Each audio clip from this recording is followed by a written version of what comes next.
এই 12 মোড়ের দিকে যাবেন নাকি? রায়ন ভাই, আরে মাহবুব ভাই, কেমন আছেন ভাই? হ্যালো রহমত, আপনি কেমন আছেন? আলহামদুলিল্লাহ ভালো আছি। বাসায় যাচ্ছেন? হ্যাঁ, বাসা থেকে আপনি যাবেন? আমিও ওই দিকটাই যাবো। চলুন চলুন একসাথে যাই, আসেন। ওটা চলেন। এমনি কাজ করার অবস্থা কি ভালো? এই তো ভাই ভালো। কেমন যাচ্ছে আপনার? এই মাশাআল্লাহ। ভালো না?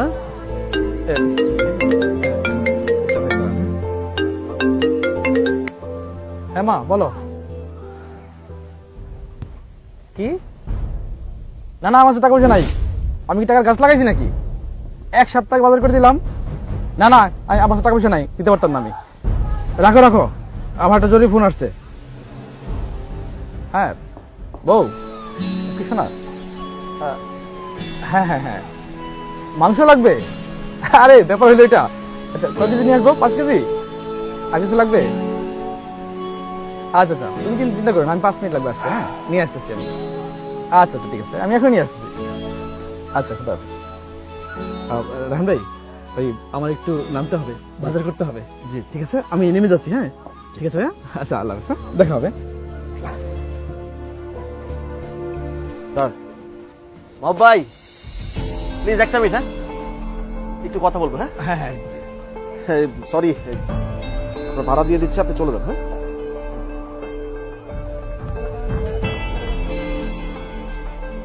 সরি ভাই, আপনাকে আটকানোর জন্য। কিছু বলবেন? 2-3 মিনিট সময় নিব। হ্যাঁ অবশ্যই অবশ্যই। মাহবুব ভাই, আম্মা কেমন আছে আপনার? দেখলাম আম্মা, আরে ভাই বললেন না, একদম বিরক্ত।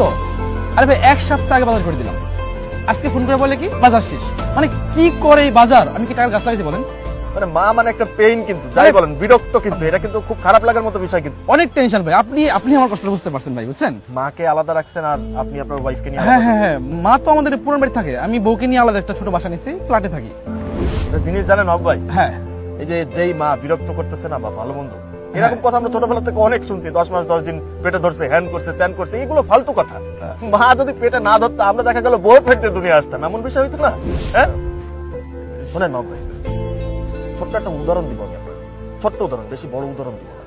যেই মারে আপনি বললেন না যে বাজার পারবো না, এটা করতে পারবো না, ওইটা করতে পারবো না, তখন আপনি ছোটবেলায় স্কুলে যাই, আপনারা খাওয়াই দেওয়া তো শুরু করে, আপনার গোসল করানো দিয়ে শেষ করে সবকিছু কি করছে? আপনার মা করছে, আমার মা করছে। আপনি জানেন যে আমার বউ পরিবার সবাই আমরা একসাথে থাকি। তো আমার আম্মা 3 বছর আগে যখন অসুস্থ হয়, আমার যে ওয়াইফ না, আমার ওয়াইফ আমার থেকে বেশি পাগল ছিল আমার মাকে দেখা নিয়ে। তার ছোটবেলা থেকে ওর মা নাই, তো আমার মারই মা বলছে। একটা কথা আছে না, যার যে জিনিসটা থাকে সে সেই জিনিসটা মর্ম বুঝে না। অবিকল সেই জিনিসটা আপনার দোষ এই কারণে যে আপনার বউকে আপনি আপনার মার মেয়ে বানাইতে পারেননি, বৌমা বানাইছেন। এটা আপনার ফল্ট। আর আমার কোনো অধিকার নেই আপনাকে এইভাবে কথা বলার মতো, আমাকে মাফ করবেন, আমি সরি। একটা জিনিস মাহবুব ভাই, আপনার যদি ইন কেস অফ আপনি যদি মারা যান না, আপনি ধরেন এখন মারা গেছেন, আপনার মাও আছে, আপনার বউ আছে, আপনি অজ্ঞাতনামা লাশ বা আপনার কোনো বেয়ারিশ লাশ বা ভালো বন্ধু আপনাকে দেখা গেল শনাক্ত করে নিয়ে আসছে, আপনার বউকেও ডাকা হয়েছে, আপনার মাকেও ডাকা হয়েছে, দেখা রাত 2টা বাজে আপনার দাফন হবে না, পরে দুপুরবেলা যে জুম্মাবাদ বা জোহরের নামাজের পরে আপনি যে জানাজা হওয়ার পরে আপনার দাফন হবে, যখন জিজ্ঞেস করা হবে যে এই লাশটার কাছে সারা রাত কে বসে থাকবে, বউ নাকি মা, আপনার বউ একটা পর্যায়ে বিরক্ত হবে বা আপনার একটা পর্যায়ে আপনার বউ ভয় পাবে আপনাকে, আপনার বউ আপনাকে ভয় পাবে ভাই। সে দেখা গেল আপনার কাছে চলে যাবে, আপনার থেকে একটু দূরে থাকবে বা ভালো মন্দ এই ধরনের কিছু আসবে, কিন্তু আপনার মা না, সারাটা সময়, যত সময় পর্যন্ত না আপনার লাশটা না বাসার থেকে বের হবে, তত সময় পর্যন্ত আপনার কাছে থাকবে। মা সেই জিনিস, যেই জিনিসটা আমাদেরকে দুনিয়ার আলো না, মা না হইলে আমরা দেখতে পারতাম না। মা তো সেই জিনিস। আরে ছোটবেলার থেকে বড় করছে যিনি, এই যে এত কষ্ট করে যে বড় বানাইছে, বউ আসছে কত 5 বছর হয়েছে, তার আগে তো 20 বছর লাইফে ছিল, 20 আর 5 25, যে 20 বছর বড় করছে তারা আপনি ভুলে গেলেন 5 বছরের ভালোবাসা পেয়ে মারে আলাদা রেখে দিলেন। আরে মা তো স্বর্গ রে, মাথায় রাখেন। আর বউকে ভালো বানানো আপনার রেসপন্সিবিলিটি। বউরা ভালোই হয়, দোষ আমাদের স্বামীদের, আমরা আলাদা করে ফেলাই যাবে। আমরা স্বামীরা তাদেরকে মিশাতে পারি না আমাদের পরিবারের সাথে, এটা আমাদের ব্যাপার। আর পৃথিবীতে এমন কোনো মানুষ নাই যাকে বুঝাইলে সে বুঝে না। একটা জিনিস তো আপনিও জানেন যে বউয়ের পায়ের নিচে না বেহেশত থাকে না, মায়ের পায়ের নিচে থাকে। মার মনে যদি একটুখানি কষ্ট দেওয়া হয় না, আল্লাহ সেই ব্যক্তির পরে নারাজ হয়। আমরা তো মুসলমান না, আমরা তো মানুষ, আমাদের সর্বপ্রথম পরিচয় আমরা মানুষ। মানুষ হিসেবে কতটুকু নৈতিকতা আপনার ভিতরে কাজ করে, কি শিক্ষা এটা? এই শিক্ষার কোনো দাম নেই মাহবুব ভাই, মাফ করবেন, আমি সরি। আসি ভাই। রায়ন ভাই,